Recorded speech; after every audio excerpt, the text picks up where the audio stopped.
بسم الله الرحمن الرحيم.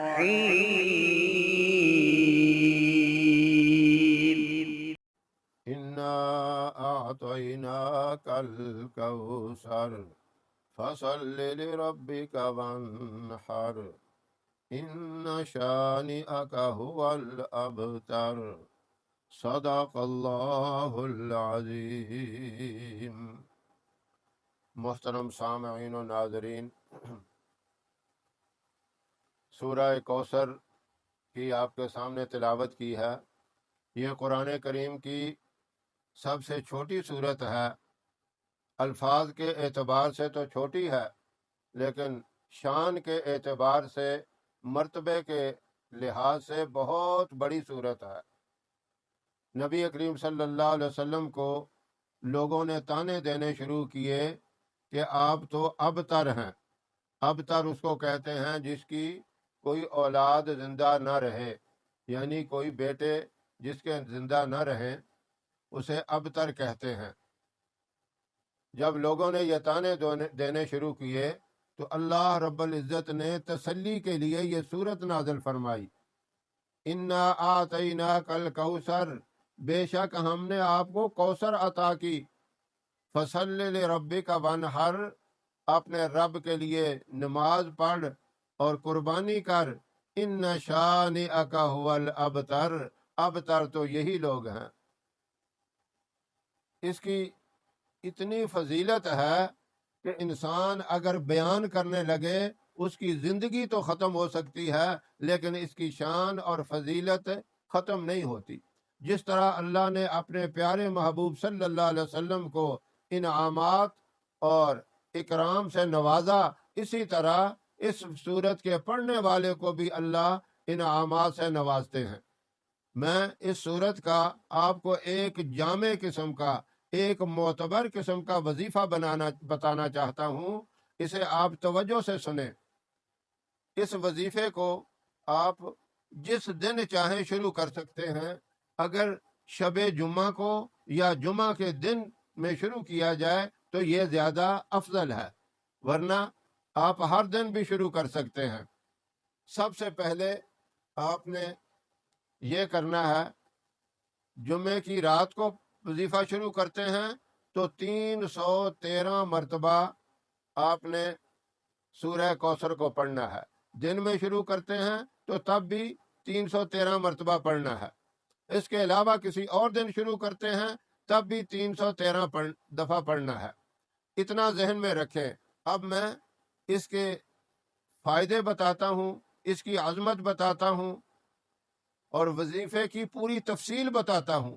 صرف اتنا ہی میں نے بتایا کہ 313 مرتبہ یہ صورت اس وظیفے میں پڑھی جائے گی۔ اس کے علاوہ مختصر سی اور بھی چیزیں ہیں، لیکن آپ پہلے فائدے سن لیں۔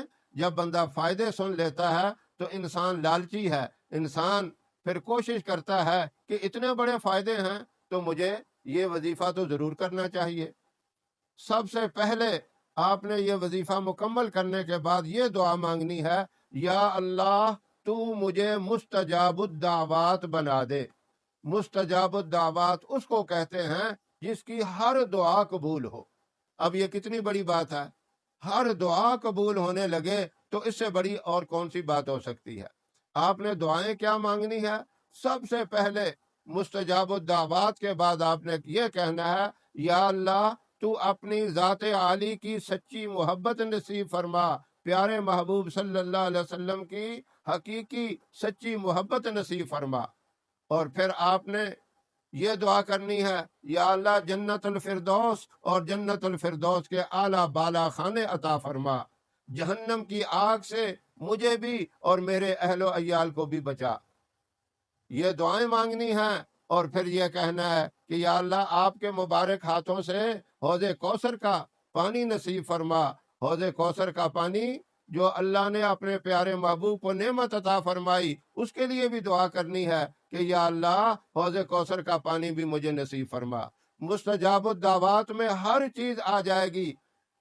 باقی دنیا کی جو چیزیں ہیں، مال دولت، گاڑی بنگلہ، جائیداد، بینک بیلنس، یہ جتنی چیزیں ہیں یہ ساری کی ساری حقیر چیزیں ہیں، یہ تو آپ کو خود بخود ملے گی، یہ ہماری ضرورت ہے۔ اور باقی چیزیں جو دعائیں ہیں، آخرت کی چیزیں ہیں، آخرت کی نعمت ہیں، اللہ کی عبادت ہے، یہ ہمارا مقصد ہے۔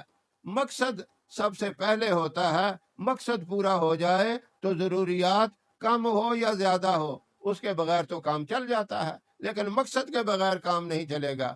اگر آپ کا کوئی رشتہ دار، آپ کا بھائی یا کوئی دوست آپ کو اس لیے بلا کے لے جاتا ہے کہ میری عدالت میں پیشی ہے، آپ نے گواہی دینی ہے، آپ جب جانے لگتے ہیں گھر والے آپ کو کہتے ہیں آپ نے بازار تو جانا ہی ہے، لیکن یہ آتے وقت یہ چند ایک چیزیں ہیں، گھر کا کوئی ساز و سامان ہے، سودا ہے، یہ بھی لے آنا۔ وہ بندہ جاتا ہے، جا کے جو اصل کام ہے گواہی دینا اس کو تو بھول ہی جاتا ہے، سودا سلف خرید کے گھوم پھر کے شام کو آ جاتا ہے۔ کیا اس کو کوئی عقل مند کہے گا؟ سب کہیں گے بھائی اصل جو مقصد تھا وہ تو کیا نہیں، یہ سودا سلف تو فالتو ایک چیز تھی، وہ تو گھر والوں نے کہہ دیا تھا آپ نے جانا ہی ہے تو آتے وقت یہ بھی کام کر لینا۔ تو اسی طرح ہمارا اصل مقصد تو اللہ کی عبادت ہے، اللہ کو راضی کرنا ہے، اللہ کے محبوب صلی اللہ علیہ وسلم کو راضی کرنا ہے۔ باقی ساری چیزیں تو ضرورت ہے ہماری، ضرورت کم ہو یا زیادہ ہو اس کے بغیر تو کام چل سکتا ہے، لیکن اصل بات کی طرف تو کوئی آتا ہی نہیں ہے۔ جتنے بھی اس میں وظائف بتائے جاتے ہیں، جتنی ویڈیوز بتائی جاتی ہیں، بس یہی ہے، گاڑی ملے گی، جائیداد ملے گی، دولت ملے گی، ہاں، ساری چیزیں ملیں گی، جیب آپ کی خالی نہیں ہوگی۔ بھائی یہ تو چھوٹی چھوٹی چیزیں ہیں، اس کے لیے تو آپ صلی اللہ علیہ وسلم نے فرما دیا سورہ واقعہ پڑھو، کبھی بھی گھر میں رزق کی تنگی نہیں ہوگی۔ صبح کا ایک مجرب وظیفہ بتا دیا، سبحان اللہ و بحمدہ، سبحان اللہ العظیم، استغفر اللہ، یہ پڑھو۔ اور سورہ کوثر کی برکت سے بھی دنیا کی بھی ساری چیزیں ملیں گی، اور اصل چیز جو اللہ کی رضا ہے، اللہ کا راضی ہو جانا، یہ سب سے بڑی کامیابی ہے، یاد رکھو۔ اللہ کا ناراض ہو جانا یہ سب سے بڑی ناکامی ہے۔ دنیا کی ساری چیزیں مل جائیں، اللہ ہی ناراض ہو جائے تو کیا فائدہ؟ اللہ نے پیارے محبوب صلی اللہ علیہ وسلم سے بھی فرمایا اگر آپ چاہو تو آپ کی دائیں جانب سونے کا پہاڑ، بائیں جانب بھی سونے کا پہاڑ ہوگا، احد پہاڑ کو میں سونے کا بنا دیتا ہوں، جہاں جاؤ یہ ساتھ ہوں گے۔ آپ نے فرمایا نہیں نہیں، مجھے ہرگز ان کی ضرورت نہیں ہے، میں تو چاہتا ہوں ایک دن کھانا ملے اور ایک دن نہ ملے، میں بھوکا رہوں، اے اللہ تیرا شکر ادا کروں۔ لیکن اللہ نے فرمایا نہیں، تم ایسا نہیں کرنا، تم نے دنیا بھی مانگنی ہے۔ کیا فرمایا؟ ربنا آتنا فی الدنیا حسنہ، یا اللہ دنیا میں بھی بلائی عطا فرما، اور آخرت میں بھی خوبی اور بلائی عطا فرما۔ ربنا آتنا فی الدنیا حسنہ وفی الآخرۃ حسنہ، آخرت کا تو بعد میں بتایا، دنیا بھی مانگنی ہے ہم نے، لیکن اصل چیزیں اللہ سے اس کی رضا مانگنی ہے، اللہ سے اس کا راضی ہونا اور اس کی محبت، پیارے محبوب صلی اللہ علیہ وسلم کی محبت مانگنی ہے۔ مستجاب الدعوات میں سب کچھ آ جائے گا۔ اب آپ تفصیل سنیں کہ آپ نے وظیفہ کیسے پڑھنا ہے۔ شب جمعہ کو شروع کریں یا جمعے کے دن، یہ دو افضل وقت ہیں، اس کے علاوہ کسی دن بھی شروع کر سکتے ہیں۔ آپ نے سب سے پہلے 100 مرتبہ درود ابراہیم پڑھنا ہے۔ یہ درود ابراہیم بہت بڑی عبادت ہے۔ آپ صلی اللہ علیہ وسلم نے فرمایا درود ابراہیم یا کوئی بھی درود پڑھنے والا ہے وہ قیامت والے دن میرے ساتھ ہوگا، پل صراط سے بجلی کی طرح گزر جائے گا، اور حوض کوثر پہ جب آئے گا تو میں اس کو پہچان لوں گا اور اپنے ہاتھوں سے اس کو حوض کوثر کا پانی پلاؤں گا۔ درود ابراہیم نہیں پڑھ سکتے تو صرف اتنا پڑھ لیں صلی اللہ علیہ وسلم، یہ بھی کامل درود ہے مختصر لیکن یہ کامل ہے۔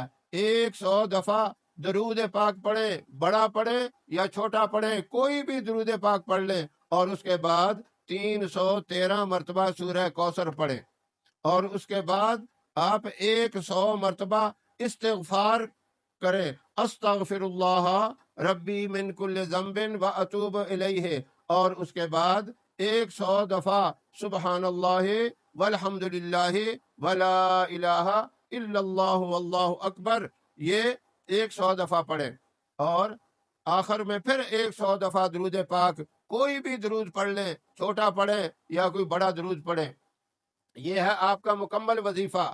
یہ آپ نے جس دن بھی شروع کریں، لیکن ہر جمعے کو پھر آپ نے شب جمعہ کو یا جمعے والے دن 11 مرتبہ استغفار بھی کرنا ہے، 11 مرتبہ سبحان اللہ والحمد للہ ولا الہ الا اللہ واللہ اکبر یہ بھی پڑھنا ہے، اور درود پاک بھی ہر جمعے کو آپ نے پڑھنا ہے 100 مرتبہ پھر، اور سورہ کوثر پھر 313 دفعہ نہیں پڑھنی، پھر 100 دفعہ آپ نے سورہ کوثر پڑھنی ہے، اور جمعے کے علاوہ آپ نے روزانہ 11 مرتبہ سورہ کوثر پڑھنی ہے۔ یہ ساری زندگی کا، پوری زندگی کا آپ نے معمول بنانا ہے۔ کوئی وظیفہ ایک دفعہ پڑھ کے چھوڑ نہیں دیا جاتا، جب چھوڑ دیا جاتا ہے تو اس کے اثرات بھی آہستہ آہستہ کم ہوتے ہوتے ختم ہو جاتے ہیں۔ جب پوری زندگی کا معمول بنائیں گے تو انشاءاللہ آپ کی ساتھ برکت رحمت ہمیشہ شامل حال رہے گی، اور دعائیں قبول ہوتی رہیں گی، نہ دنیا میں کسی چیز کی تنگی آئے گی، نہ آخرت میں آپ کو کسی قسم کی پریشانی اور کسی قسم کا غم اور کسی قسم کا فکر نہیں ہوگا۔ حساب و کتاب کے وقت بھی آسانی ہوگی، قبر کے اندر بھی نور ہوگا، جنت کا باغ بن جائے گی، اور اسی طرح حوض کوثر کے اوپر بھی آپ کا شایان شان استقبال ہوگا، اور جنت کے 8 دروازے کھل جائیں گے، ہر دروازے سے آپ کو آواز آئے گی۔ یہ اتنا طاقتور اور اتنا عظیم وظیفہ ہے۔ اللہ رب العزت ہم سب کو یہ مبارک وظیفہ کرنے کی توفیق عطا فرمائے۔ ہماری ویڈیو آپ کو پسند آئے اسے لائک کریں، شیئر کریں، ہمارے چینل کو سبسکرائب ضرور کریں، اور ساتھ والے بیل آئیکن بٹن کو دبائیں تاکہ ہماری ہر آنے والی ویڈیوز کی اپڈیٹ آپ تک آسانی سے پہنچ سکے۔